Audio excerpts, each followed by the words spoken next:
کسی بھی امیر آدمی سے آپ پوچھ لیں اس کو سب سے بڑا خوف کس بات کا ہے؟ مرنے کا ہے۔ یہ آپ سیکورٹی گارڈ کیوں رکھتے ہیں؟ موت سے بچنے کے لیے، ٹھیک ہے جی۔ جتنے بھی سیکورٹی کے انتظام ہیں، ہر جگہ دروازے سارے راستے بند کر دو جی، روڈ بند کر دو جی، یہ فلانا بند کر دو، سارا کچھ بند کر دو، عوام کھڑی ہے ذلیل ہوتی رہے، دنیا ذلیل ہوتی رہے، لیکن جناب افسر صاحب نے گزرنا ہے، یہاں سے وزیر صاحب نے گزرنا ہے۔ ایمان سے بتاؤ، کائنات عالم میں جیسی صدارت، امارت اور جیسی رہنمائی، جیسا لیڈر، جیسا بادشاہ، جیسا رہنما تیرے میرے سونے کملی والا ہوا ہے کائنات میں، ایسا کوئی ہے؟ بتاؤ حضور کی کتنی سیکورٹی تھی؟ اور یہ تو شے کوئی نہیں، پدی کے شوربے، یہ تو کٹ پتلیاں بیچارے ناچنے والے ہیں، یہودیوں کے ہاتھوں میں، یہودیوں کے ایجنٹ ہیں بیچارے، مجبور ہیں بیچارے، یہ تو اسی طرح ناچتے ہیں، جب یہودی کا دل کرتا ہے ان کو مار دیتے ہیں، چاہے جہاز میں مار دیں، چاہے مرنا تو ہے۔ قل ان الموت الذی تفرون منہ فانہ ملاقیکم، وہ بھاگ لے جتنا بھاگنا ہے، موت تیرا ادراک کر کے رہے گی۔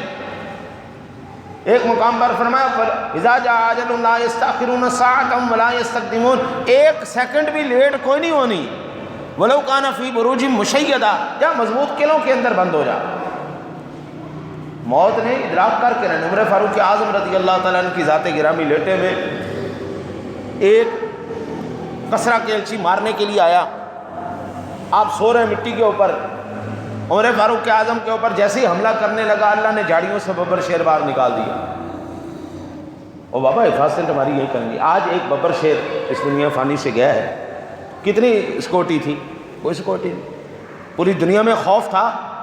ایک بزرگ آدمی، وہ تمہیں کیا کر لیتا؟ ویل چیئر کے اوپر بیٹھا ہوا، وہ کیا کر لیتا؟ لیکن دین محمدی نے، عشق رسول نے اس کے دل کے اندر ایسا رو پیدا کر دیا کہ پوری دنیا کے کفر کے ایوانوں کے اندر لرزہ طاری کر دیا اس نے، پوری دنیا کے عالم کفر پر لرزہ طاری کر دیا، اور اسی فراق میں تھے اس بندے کو اس دنیا سے ختم کر دیا جائے۔ آپ عمر فاروق اعظم رضی اللہ تعالیٰ عنہ سے شروع ہو جائیں، آج تک جس نے بھی اللہ اور اس کے رسول کے ساتھ وفا کر کے آگے اپنا کردار ادا کرنے کی کوشش کی ہے، عالم کفر نے اس کو صفحہ ہستی سے مٹا دیا۔ عمر فاروق اعظم کو شہید کیا گیا، عثمان غنی کو شہید کیا گیا، علی المرتضیٰ کو شہید کیا گیا، امام حسن کو شہید کیا گیا، امام حسین کو شہید کیا گیا، حضرت ابوبکر صدیق کے نواسوں کو شہید کیا گیا۔ آپ پوری تاریخ اٹھا کے دیکھیں آج تک، کیونکہ عالم کفر آج بھی یہ جانتا ہے کہ اگر روئے زمین پر کوئی اصلی سچی سچی طاقت ہے، اگر کسی دین کے اندر اتنا زور، اتنی قوت، اتنی پاور اور اتنی غیرت ہے کہ وہ پوری دنیا پہ چھا سکتا ہے، تو وہ صرف اسلام ہے۔ بس مسلمانوں کے بچوں کو ان پڑھ کر دو، یہ کرونے کا ڈرامہ ہے یار، کرونے کا ڈرامہ کر کے صرف مسلمانوں کے بچوں کو تعلیم سے دور رکھنا ہے، بس اور کچھ نہیں ہے۔ ڈسٹینس رکھو، فلانا رکھو، مسلمانوں کے بچے گولڈن مائنڈ ہے، ان کے دماغ بہترین کائنات کے دماغ ہیں، اگر یہ پڑھ لکھ گئے یہ تو ہمیں مات دے دیں گے ہر میدان میں، اس لیے ان کے بچوں کو جاہل رکھو۔ ڈرامے کر کر کے ہمیں جاہل بنا کے رکھ دیا ان لوگوں نے۔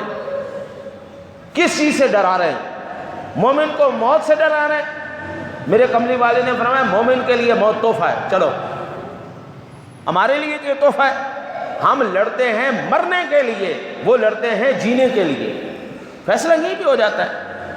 ہمارا میدان جنگ میں اتر کر میدان عمل میں آنا اور میدان کارزار میں برسر پیکار ہونا، ہمارا ایک ہی مقصد رہتا ہے جی کہ ہم نے شہادت کا جام نوش کرنا ہے، اور وہ کہتے ہیں جی ہم بچ گئے۔ ایسا نہیں ہو سکتا۔ ترمذی شریف کی حدیث پاک ہے،